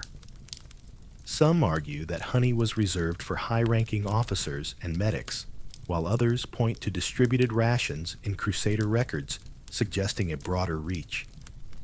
Either way, it's clear the army that marched on its stomach often sweetened the deal with bees. You sit now by a dying campfire. A jar of honey makes the rounds 1 spoonful each, passed with reverence and a few sticky fingers. It's quiet. The soldiers lean back, eyes on the stars, letting the sugar settle behind their teeth. In this moment, it's not about war or glory.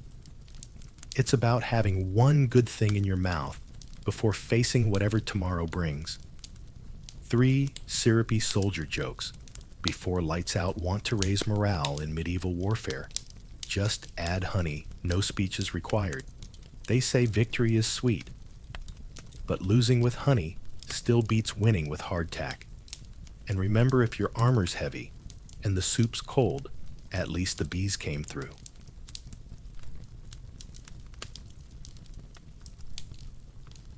The dowry of bees. You're standing in the courtyard of a village house dressed in its finest rosemary garlands, barrels polished to a shine, and benches that have never felt so intentionally placed. A wedding is about to happen, not the noble kind with trumpets and questionable poetry, but the everyday kind, where boots are muddy, goats are curious, and the gifts are practical. And there, nestled between a sack of grain and a spindle of wool, sits a wedding present, buzzing softly inside a wicker dome. It's a beehive. Tonight's historical fact weds sweetness and survival. In several medieval communities, bees were part of dowries offered by brides or their families as part of a marriage agreement. Sometimes a hive, sometimes a share in a productive apiary, sometimes even a promise of next season's honey sealed with a handshake and a faint hum. You move closer to the hive. It's been tied with a strip of embroidered cloth and placed on a raised stone platform like a guest of honor. Someone's attached a tag. 3 summers, strong queen, still temperamental. In medieval terms, that's practically a compliment. Why bees? Because they were generational wealth. One good hive could feed you, light your home flavor, your bread, treat your wounds, and crucially be split into more hives over time. For families without vast land or gold, bees were a form of security.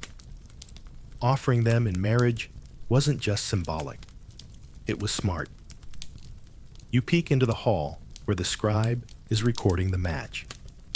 Among the items listed, 1 spinning wheel, 2 ewes, a half field of rye, and 2 skeps of bees. The groom nods. The bride smiles. It's not romantic by modern standards, But then again, neither is trying to start a farm from nothing without a queen bee and a plan. This tradition is especially documented in Slavic and Baltic regions, parts of France, and rural Italy, places where household economies relied on versatile assets and where women's dowries were expected to contribute meaningfully to future survival. And bees, well, they had a reputation. One 15th century Polish dowry record includes 5 hives, one painted with the family crest, which the bride's father insisted must remain within view of the marital home. The implication? If the husband treated the bride poorly, the bees would know. Honestly, that's a deterrent we can all respect. Tonight's charming detail, some brides were known to sing to their hives the night before the wedding, a ritual meant to calm the bees and bless the marriage. In certain Germanic villages, the bride would whisper her new surname to the hive after the ceremony, introducing herself properly, so the bees wouldn't feel abandoned. And yes, here comes the scholar swarm. Some argue that bees and dowries were rare and largely symbolic, a poetic addition to rural lore. Others point to multiple legal records receipts and family inventories that list bees right alongside livestock tools and land shares. The truth, as usual, is probably in the middle, with some hives offered for love and others because honey sells better than handmade socks. You step outside just as the dancing begins. The fiddler is tuning up, the children are trying to juggle small loaves, and the hive sits quietly by the door, half participant, half witness. You wonder if the bees have opinions. They usually do. Suddenly a toast. To the bride and groom shouts the uncle, and to the bees, may they never swarm on a holiday. Everyone laughs, but a few look nervously toward the hive. And now, your 3 sweet jokes before the marital buzz wears off. Nothing says commitment like giving your in-laws creatures that can sting them. With this hive I thee wed, medieval vows really knew how to multitask. And remember, when love fades, at least the bees still make honey.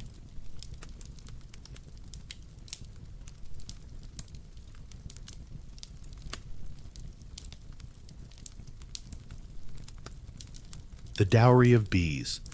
You're standing in the courtyard of a village house dressed in its finest rosemary garlands, barrels polished to a shine, and benches that have never felt so intentionally placed. A wedding is about to happen, not the noble kind, with trumpets and questionable poetry, but the everyday kind, where boots are muddy, goats are curious, and the gifts are practical. And there, nestled between a sack of grain and a spindle of wool, sits a wedding present, buzzing softly inside a wicker dome. It's a beehive. Tonight's historical fact weds sweetness and survival. In several medieval communities, bees were part of dowries offered by brides or their families as part of a marriage agreement. Sometimes a hive, sometimes a share in a productive apiary, sometimes even a promise of next season's honey sealed with a handshake and a faint hum. You move closer to the hive. It's been tied with a strip of embroidered cloth and placed on a raised stone platform like a guest of honor. Someone's attached a tag, 3 summers strong queen, still temperamental. In medieval terms, that's practically a compliment. Why bees? Because they were generational wealth. One good hive could feed you light your home flavor, your bread, treat your wounds, and crucially be split into more hives over time. For families without vast land or gold, bees were a form of security. Offering them in marriage wasn't just symbolic, it was smart. You peek into the hall, where the scribe is recording the match. Among the items, listed 1 spinning wheel, 2 ewes, a half field of rye, and 2 skeps of bees. The groom nods. The bride smiles. It's not romantic by modern standards, but then again, neither is trying to start a farm from nothing without a queen bee and a plan. This tradition is especially documented in Slavic and Baltic regions, parts of France, and rural Italy, places where household economies relied on versatile assets and where women's dowries were expected to contribute meaningfully to future survival. And bees, well, they had a reputation. One 15th century Polish dowry record includes 5 hives, one painted with the family crest, which the bride's father insisted must remain within view of the marital home. The implication: if the husband treated the bride poorly, the bees would know. Honestly, that's a deterrent we can all respect. Tonight's charming detail: some brides were known to sing to their hives the night before the wedding, a ritual meant to calm the bees and bless the marriage.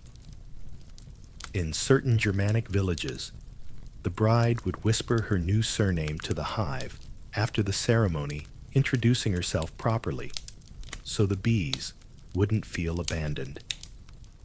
And yes, here comes the scholar swarm. Some argue that bees in dowries were rare and largely symbolic, a poetic addition to rural lore. Others point to multiple legal records, receipts, and family inventories that list bees right alongside livestock tools and land shares. The truth, as usual, is probably in the middle, with some hives offered for love, and others because honey sells better than handmade socks. You step outside just as the dancing begins. The fiddler is tuning up. The children are trying to juggle small loaves, and the hive sits quietly by the door, half participant, half witness. You wonder if the bees have opinions. They usually do. Suddenly a toast. To the bride and groom shouts the uncle, and to the bees, may they never swarm on a holiday. Everyone laughs, but a few look nervously toward the hive. And now, your 3 sweet jokes before the marital buzz wears off. Nothing says commitment like giving your in-laws creatures that can sting them. With this hive, I thee wed. Medieval vows really knew how to multitask. And remember, when love fades, at least the bees still make honey.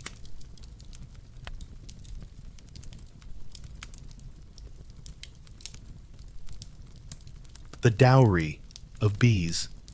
You're standing in the courtyard of a village house, dressed in its finest rosemary garlands, barrels polished to a shine, and benches that have never felt so intentionally placed.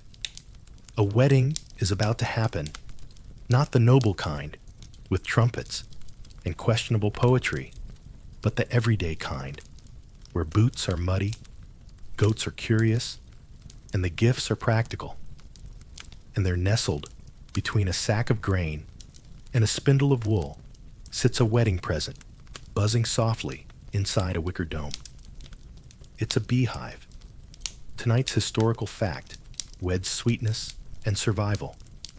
In several medieval communities, bees were part of dowries offered by brides or their families as part of a marriage agreement. Sometimes a hive, sometimes a share in a productive apiary, sometimes even a promise of next season's honey, sealed with a handshake and a faint hum. You move closer to the hive. It's been tied with a strip of embroidered cloth and placed on a raised stone platform like a guest of honor. Someone's attached a tag, 3 summers strong queen, still temperamental. In medieval terms, that's practically a compliment. Why bees? Because they were generational wealth. One good hive could feed you, light your home flavor, your bread, treat your wounds, and crucially be split into more hives over time.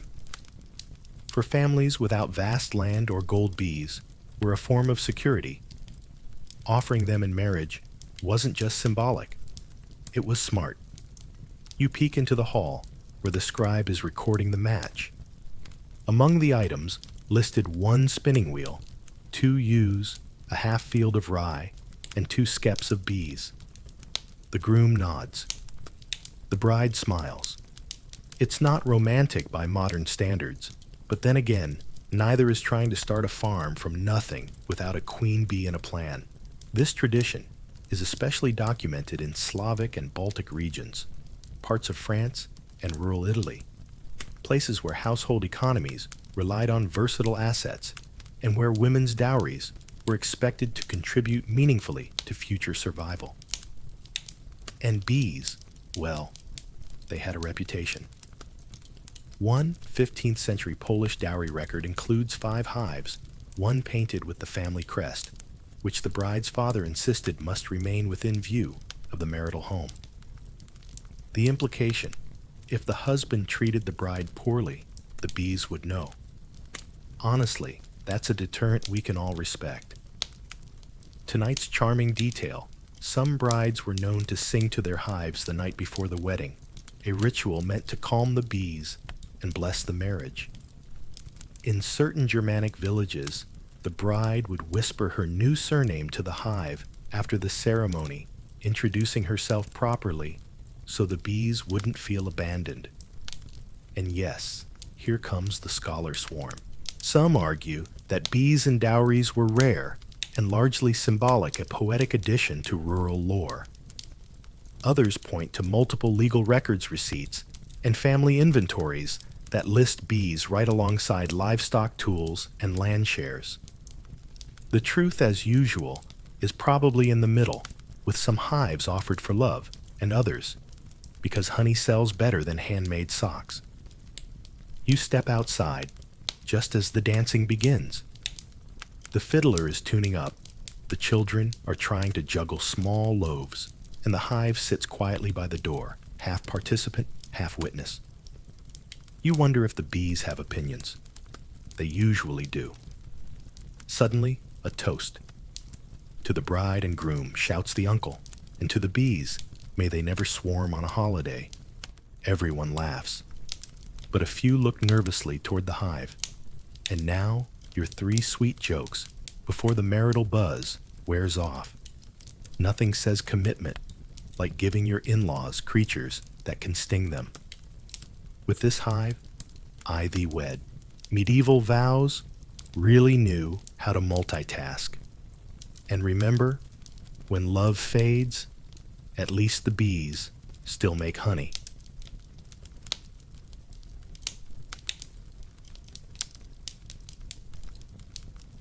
Buzzing borders and trade routes.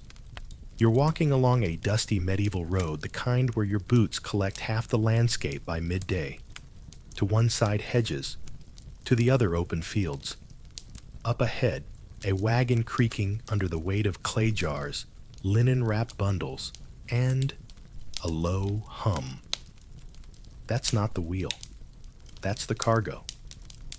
Tonight's historical fact rides in with the merchant's bees, and bee products, especially honey and wax, were major players in medieval trade, often crossing borders, changing hands at fairs, and moving along established routes like any other valuable commodity. And sometimes, the bees themselves were part of the shipment. You catch up to the wagon, just as the driver wipes his brow and points proudly to the rear. There, under a shaded cloth canopy, sit 6 strapped-down skeps. A few brave scouts hover in the air, inspecting the breeze. These bees are going places. Medieval trade routes weren't just about silk and spices. They were sticky with golden commerce. From the forests of Poland to the ports of Marseille, honey was a favored export, especially in regions where sugar was rare or non-existent. It sweetened food, medicine, and deals. And unlike many perishable goods, it traveled remarkably well. In fact, trade records from 12th century Flanders list honey, alongside wool and wine, as a regular bulk good. Some cities even built honey-specific tariffs into their toll logs. Want to bring 3 jars through the East Gate? That'll be 1 coin or a bribe, the color of sunshine. But it wasn't just honey. beeswax was the real power mover. Churches, guilds, and royal courts demanded it in bulk for candle seals and ceremonial offerings. In the Baltic and Slavic regions, wax was sometimes more valuable than silver, earning it the nickname white gold.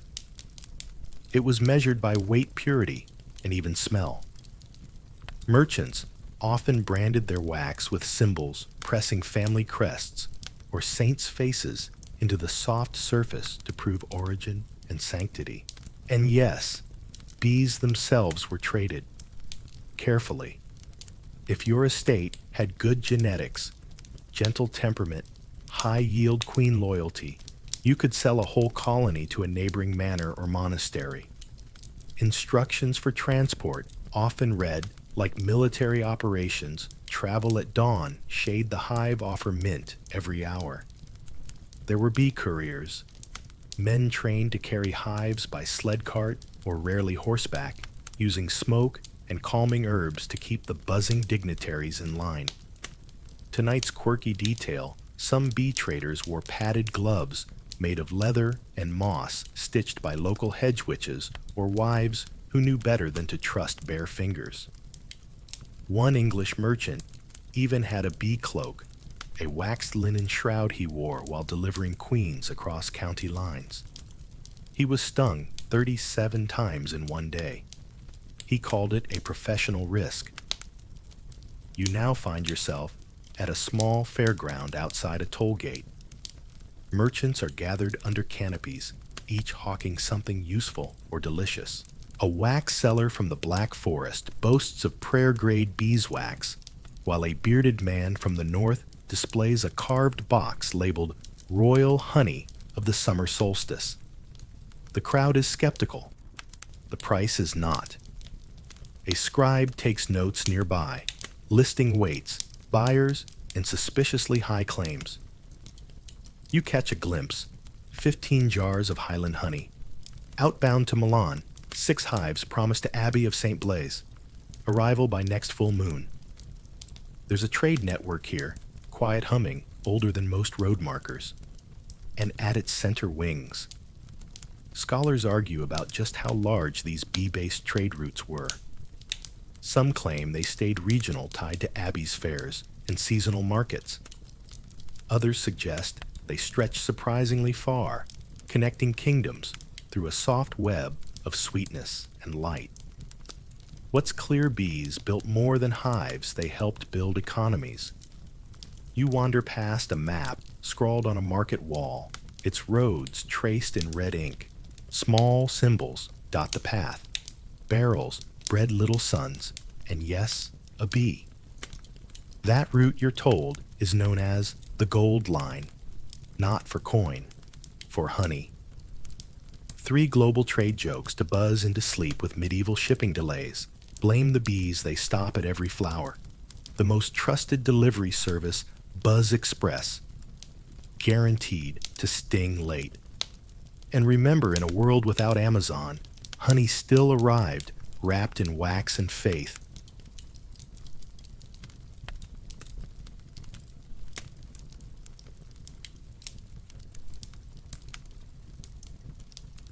Royal apiaries and bee guards.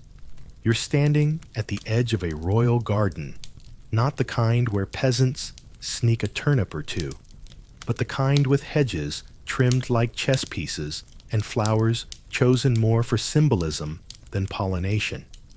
Except here, tucked behind the falconer's quarters in a suspiciously well-fed swan, lies something far more practical, the royal apiary. And beside it, in full livery, and an expression of mild bee-related trauma, stands a guard. Tonight's historical fact wears a crown and carries a smoker.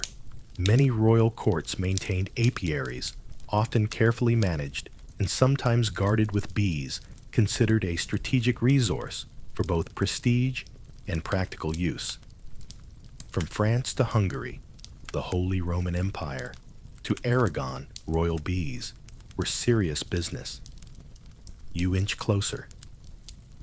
A row of hives stretches along a stone wall shaded just enough for comfort, but lit for warmth.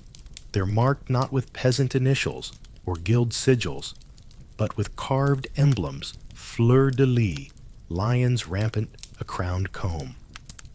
You're not just in a garden, you're in a vault, a buzzing treasury. Why such grandeur for insects? Because in the medieval worldview, bees represented good governance, industrious, orderly, loyal to their queen. Naturally, monarchs leaned into that metaphor. It didn't hurt that honey was precious, and wax was essential for royal candles documents and overly dramatic coronation rituals. A sovereign who controlled bees controlled sweetness and light. Some monarchs like Charlemagne are said to have issued direct orders regarding apiary care, especially within imperial estates. In certain regions, the royal court had its own chief apiarist, whose duties included monitoring production training staff, and perhaps most importantly, making sure no one stole a hive during festival season. Which brings us to tonight's curious character, the bee guard. In castles, where apiaries were considered economic or symbolic assets, it wasn't unheard of to assign actual guards to protect the hives, especially during harvest, when both bees and thieves were at their most active. The guard's job was twofold: deter sticky-fingered servants and ensure that bees weren't borrowed by visiting nobles with ambitions and empty carts. In one 15th century Hungarian court record, a bee guard petitioned for hazard pay after being stung in the line of royal duty. His request was granted. The bees reportedly showed no remorse. Tonight's quirky detail in the court of King Władysław II. Jagiełło of Poland, a special chamberlain role, was created known as the Keeper of the Royal Comb, who oversaw wax contributions for royal seals. The position came with robes a stipend and a ring engraved with "Yes, a bee." You move along the garden wall, where a noblewoman is inspecting a hive. She's wearing gloves and an air of inherited confidence. When asked if she ever fears the bees, she replies, "Fear no. They recognize me." A bold claim. But in royal apiaries, bees were often spoken to, greeted, thanked, and even warned of political changes. And if a monarch died, the bees were told. A formal announcement was made at the hive, just as one would tell a court musician or chamberlain. The bees, it was believed, deserved respect. And if they weren't included in the mourning, they might leave. Or, worse, stop producing. Some scholars debate whether these rituals were symbolic or sincerely believed. Was the bee guarding more about deterrence or ceremony? Was the keeper of the comb just a fancy wax accountant? Regardless of interpretation, the records are clear. Royal bees were managed, counted, protected, and occasionally feared. You settle onto a low stone bench as dusk approaches. The hive closest to you quiets its tiny citizens returning home with pollen like pocket change. The guard yawns, shifts his halberd, and mutters something about the good hive's queen being moody again. You nod. Royal life, after all, is hard at every level. 3 regal bee jokes before lights out in the palace gardens. The real rulers of medieval courts. The queens with wings. Royal beekeeper motto: serve the crown. Avoid the sting. And remember, even kings needed bodyguards. And so did their bees.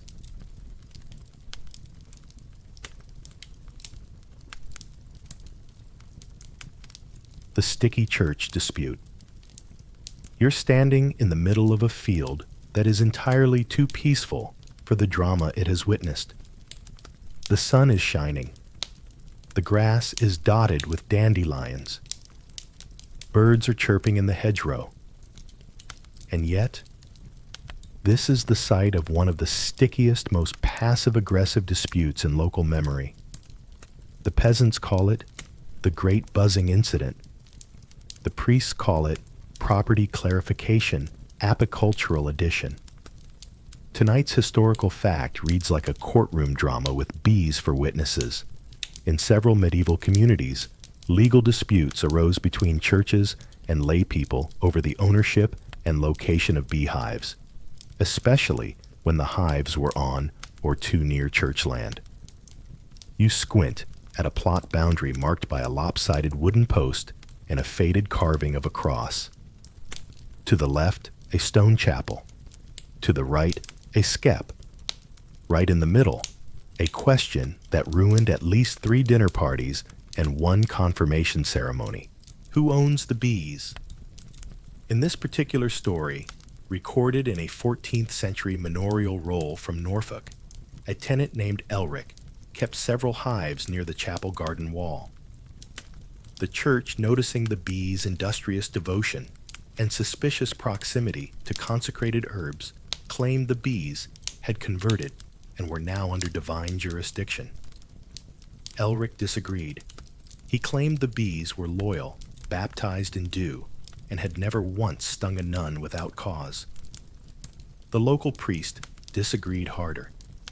What followed was an escalating argument involving land boundaries, bee behavior, and theological implications. If the bees slept on church soil, were they not God's creatures in every legal sense? Could bees be claimed by flight paths? Could a skep be spiritually annexed? You listen as an old man recounts how the matter eventually went before the bishop's court. A visiting scribe documented the case in charming detail, noting both parties presented combs as evidence. Neither party could produce the queen. Classic. Eventually, the church won the legal ownership of the hives, but Elric was granted seasonal honey rights and the ability to visit the bees weekly with song but not tools. Yes, a visitation agreement for bees. Tonight's peculiar detail in parts of Germany bee disputes were sometimes settled with witness swarms. If both parties insisted the bees were theirs, a swarm would be released in neutral territory.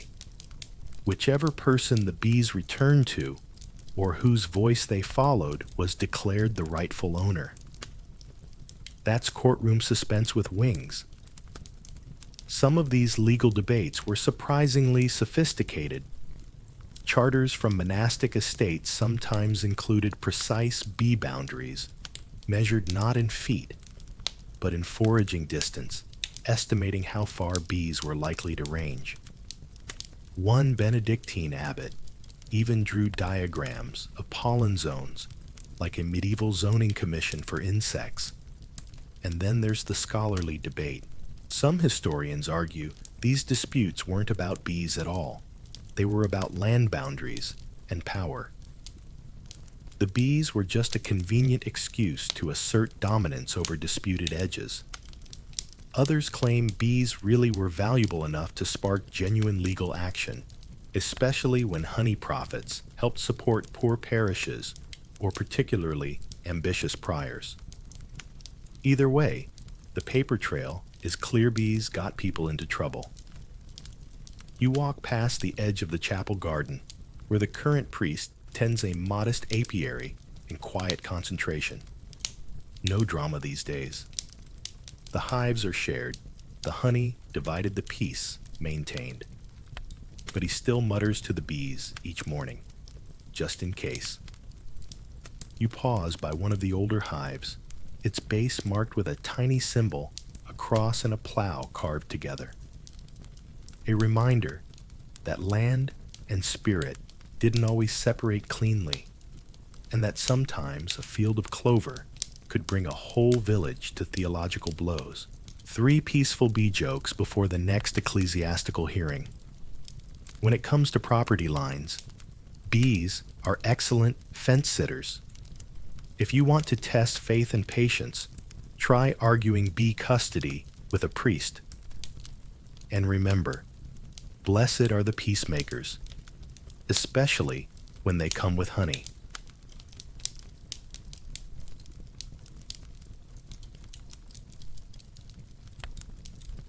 Bee blessings and curses. You're in a garden that smells like rosemary, damp soil, and the kind of mysterious pollen that makes people sneeze and blame the weather gods. An elderly woman in a patched-up wimple is hunched over a small wooden hive, whispering softly. You can't hear the words, but the bees can. And according to local lore, they're listening closely. Tonight's historical fact flutters between folklore and faith in medieval Europe. Bees were not only seen as economic assets, but also as spiritual indicators, capable of bringing blessings or casting misfortune. Their behavior was watched like a celestial horoscope with wings. You settle onto a mossy bench as the woman finishes her whispering and stands. I told them about the baby, she says. Matter-of-factly, they like to be included in family news. You nod, like that's normal. Because in the medieval world, it was. This practice, known as telling the bees, was common in parts of Britain, France, and the Germanic regions. Weddings, births, deaths, all were shared with the hive. Forgetting to tell them could offend the bees, leading to swarms, sick queens, or worse, silence. And in a time when silence from a hive meant economic disaster, people didn't take chances. Tonight's odd detail in some villages, it was believed that if bees weren't properly informed of a death in the household, they would leave in mourning or in protest.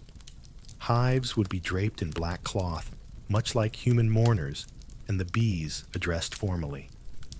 Your keeper has passed. We grieve together. Please stay. And they usually did. Of course, not all bee interactions were so poetic.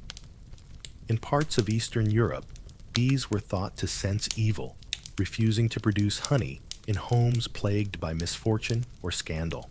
One folk tale from Bohemia tells of a widow whose bees stopped working after her son eloped with the baker's wife. The moral is unclear, but the bees were clearly not thrilled. You wander through the garden where carved wooden plaques hang above each hive. One has a saint's name. Another curiously just says Marta's temper. That one buzzes louder than the rest. In addition to blessings, bees could carry curses, or at least be blamed for them. A swarm entering a house uninvited was an omen of death. A queenless hive might indicate a cursed lineage. A sting on the lip during Lent divine judgment. In one case, from a village in Burgundy, a priest was asked to bless an apiary suspected of being hexed by a rival beekeeper. The record reads, "The bees grew listless and angry.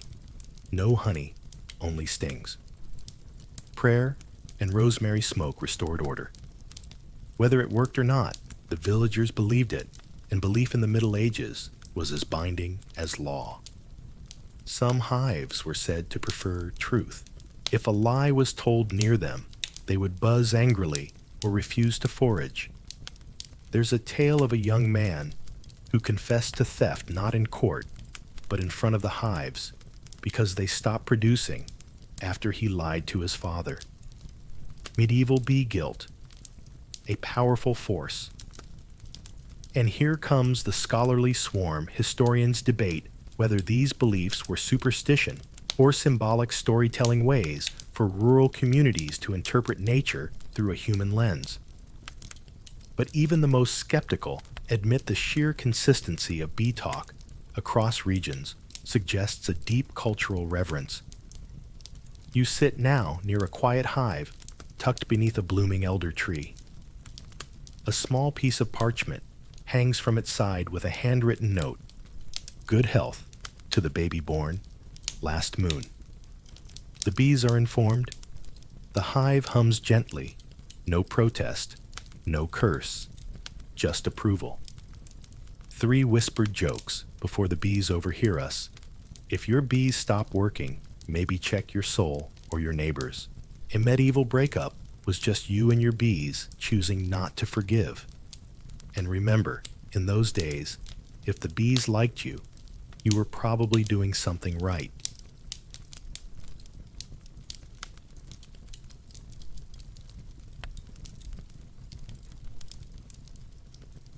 Buzz, burn, and insurance. You're standing in the smoking ruins of what was once a modest barn, now more charcoal than structure. The scent of ash and wet thatch clings to the air. Somewhere nearby, someone's still yelling about that cursed lantern. But what everyone is really mourning isn't the hay, or even the chickens. It's the bees. Tonight's historical fact rises from the cinders in parts of medieval Europe, especially by the late Middle Ages. Beekeepers and landowners began to seek or demand forms of restitution or insurance when their hives were destroyed, whether by fire, flood, theft, or negligence. Because in a world where bees were wealth, losing them was more than bad luck, it was economic devastation. You shift closer to a partially melted skep, now slumped like a forgotten loaf of bread. The wax inside still smells faintly of clover. One of the villagers shakes his head and mutters, "That's 2 summers lost. Maybe 3. He's not exaggerating. A healthy hive wasn't just this season's honey. It was next season's candles. It was rent. It was barter power. It was the hope of division into new colonies. So when disaster struck, especially accidental fire, the most common culprit in crowded wooden settlements, people looked for relief. In England, some manorial customs allowed for communal compensation if a fire spread from one home to another. If your neighbor's hearth sparked and took your bees with it, you could petition the reeve or manor court for payment in wax honey or even replacement hives. One village roll from 1397 shows a man receiving 3 skeps and 1 queen from the town reserve after a festival fire torched his apiary. Yes, some towns kept emergency bees.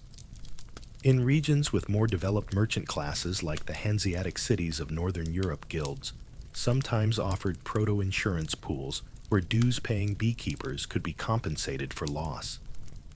It wasn't exactly Allstate, but if your hives were registered and your loss deemed free from negligence, you might receive help rebuilding. Of course, this led to disputes. Tonight's peculiar case, a court in Rouen heard a claim from a woman whose bees perished after her neighbor held a bonfire too close to the fence line. She claimed compensation for 7 skeps. He claimed they flew into the flames of their own will. The judge ruled in her favor, noting that no bee willingly seeks a fire, nor does smoke bless the wax. Beautiful logic. Also justice for bees. Fire wasn't the only peril. Floods sometimes washed away entire hives, especially those kept near meadows or rivers. In parts of Holland, there are notes of bee dikes, small elevated platforms built specifically to keep hives above flood lines. And in Bohemia, one count tried to dam a stream solely to protect his beloved apiaries, an effort that failed spectacularly and created what locals still refer to as the sticky spring. You now sit on a low stone wall near the edge of the damaged field. A boy walks past carrying a scorched skep and places it gently next to a new frame already baited with beeswax and lemon balm. Recovery begins quickly because it must. And what about theft? That too was taken seriously. Some laws punished hive theft more severely than chicken theft, noting the multiplicative value of bees. One German code set the fine at twice the honey yield or 3 months' rent, while a Polish estate ledger lists a man whipped lightly, according to the record, for hiving another man's swarm under moonlight. Scholars debate whether these protections constituted true insurance or just ad hoc justice.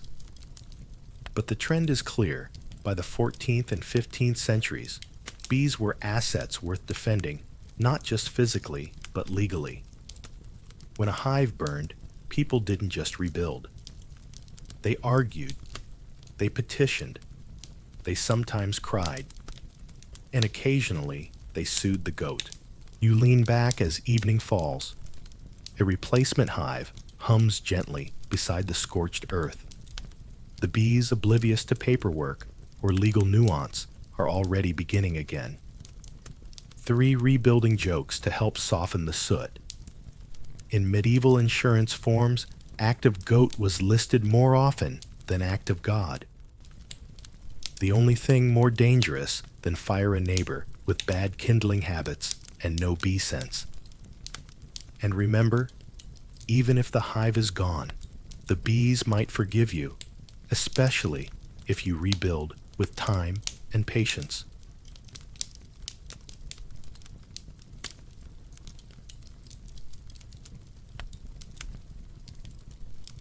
The fall of the bee coin.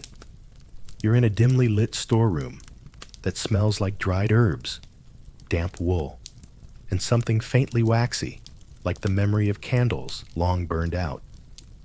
Crates line the walls, some filled with jars, others with broken tools, and in one corner, a row of abandoned skeps. They haven't buzzed in seasons. Dust clings to their edges like mourning. This is what the end of an era looks like. Tonight's historical fact floats in like the last bee of autumn as medieval economies evolved the role of bees and honey as units of payment and barter began to decline, giving way to centralized coinage, shifting labor systems, and a new relationship between people, products, and power. You sit on a stool and leaf through an old ledger. Once, its pages overflowed with entries like 2 jars wildflower honey in exchange for winter cloak, or rent paid 3 skeps and 4 wax rolls. But somewhere between the 14th and 15th centuries, the entries start changing. Now you see paid in silver groats, in florins, with minted coin. Bees are mentioned less. Honey becomes a product, not a payment. What happened? For one, coinage became more reliable. With the growth of kingdoms, trade networks, and royal mints, governments began pushing for standardized currency. It made taxes easier to collect armies, easier to pay, and perhaps most importantly, control easier to maintain. You walk now through a marketplace where bees once buzzed near every stall. But today, they're gone. In their place, weight scales, stamped coins, and written contracts. You pass a woman selling candles. She still uses beeswax. Nothing else holds a flame so well. But she no longer accepts honey in trade. Coin, she says firmly, or cloth. No syrupy bartering. There's no malice in her voice. Just change. The fall of bee-based exchange wasn't sudden or dramatic. It was gradual, like honey thinning in warm water. As towns expanded and commerce grew more complex, people needed units of value that didn't sting swarm or split in spring. You couldn't carry a skep across a border after all. But a pouch of coins? Much easier to tax. Some beekeepers tried to adapt. They organized into sellers, no longer paying debts with hives, but selling wax to churches, honey to apothecaries, and queens to ambitious farmers. Bees shifted from currency to commodity, still precious, still respected, but no longer at the center of the village economy. Tonight's peculiar echo, one English manor record from 1482, laments the villagers no longer offer the wax tithe but coin, and it burns less brightly in the chapel. Poetic, slightly bitter, and entirely honest. You sit outside now, beside a quiet hive, this one still in use. A boy tends it gently, humming something without rhythm. He doesn't pay his taxes with it. He sells the honey at market, but he still speaks to the bees. Some traditions don't leave even when the coin replaces the comb. Scholars differ, of course. Some argue that the decline of bee barter was inevitable, driven by trade needs and political pressure. Others believe something was lost, a link to natural rhythms, a local trust economy, a currency that grew hummed and sometimes refused to cooperate. But history hums on. And so the bee coin fades, not forgotten, but folded into the waxy pages of a slower, sweeter age. One where value buzzed, stung, and tasted like summer. 3 final jokes as we close the account. Turns out, the bee economy didn't collapse, it just flew south for modernization. Will work for honey slowly became. Will work for something I can stack in a pouch. And remember, even if the bees don't carry currency anymore, they still carry the weight of history, one wing beat at a time. And now, as the last hive fades into the soft hush of evening, your thoughts drift like pollen on a lazy breeze. You followed the trail from golden fields to smoky courtrooms, from wax-covered ledgers to whispered blessings at the edge of the altar. The bees were never just insects. They were economy, belief, diplomacy, inheritance, and sometimes the best excuse not to pay in coins. You learned that wealth could buzz, that swarms were more feared than swords, at least by landlords, and that even the quietest creatures could change the shape of a kingdom when placed gently beneath the eaves of a cottage or in the ledgers of a lord. Now picture your own little skep tucked outside your window, wrapped in twilight. The bees inside are calm. Their work is done for the day. The air smells of distant flowers, forgotten seasons, and the kind of stories you don't hear unless you're very still. Maybe you're not a medieval monk or a tax collector with a bee ledger and a quill dipped in wax. Maybe you're just here letting the hum of history settle into your chest. And that's enough. Because the lesson of the bees is simple, small things matter. Quiet work echoes. And sweetness earned slowly is always worth the wait. So close your eyes now. Let the last light flicker like a candle made from 1,000 forgotten summers. The hive rests. The past is full. And your dreams, well, they're just beginning to buzz. That's the story for tonight. May your dreams be filled with wonder and peace.